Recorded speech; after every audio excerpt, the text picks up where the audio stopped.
Hello guys! Merry Christmas! It's Chismis time. It's December 23, 8 a.m. and ang dilim pa dito. Dilim pa sa labas. So may time pa ako para mag-chika-chika. So today, I will be celebrating Christmas with my flat owner since my family is in the Philippines.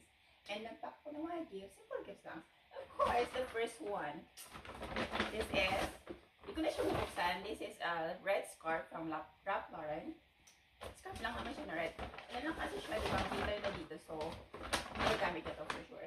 And, of course, meron kasing bata na parating. So, binigyan ko nila siya ng Lego. For sure, ma-appreciate naman na to. Lego na F1. Because, you know, I love sports car. And, of course, I love sports car, but I don't have sports car.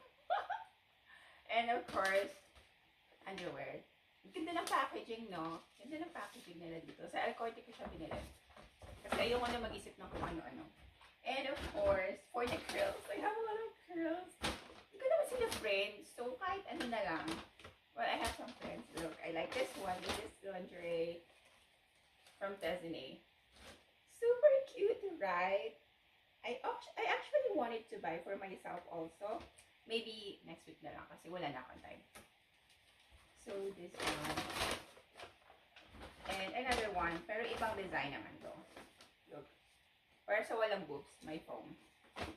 Ang pangit ang kulay niya dito sa video, but in person, maganda siya. Hindi siya mukhang kucho-kucho. Hindi siya mukhang cheap sa person. And the other one is panties. Ipapakita ko ba ito? Ang cute niya, sexy lingerie. Kasi guys, in the Philippines, we have this superstitious na pag nagsuot ka daw pag nakasuot ka ba o naka-receive ka ng red underwear sa New Year's Eve, it brings you luck. And if you're single, parang it's, parang magkakaroon ka ng partners in life, which is, I actually did last year, but it didn't work. I don't know if it's true. So yeah, so far yun lang naman. Ako na nga siya, para tapos na ako. Para wala na akong iisipan pa. Same size ka lang yung inano ko lahat medium lahat. May ticket naman, so if ever na hindi sa kanila fit, pwede naman nilang i-return, i-change yung size. So, okay lang. Ciao!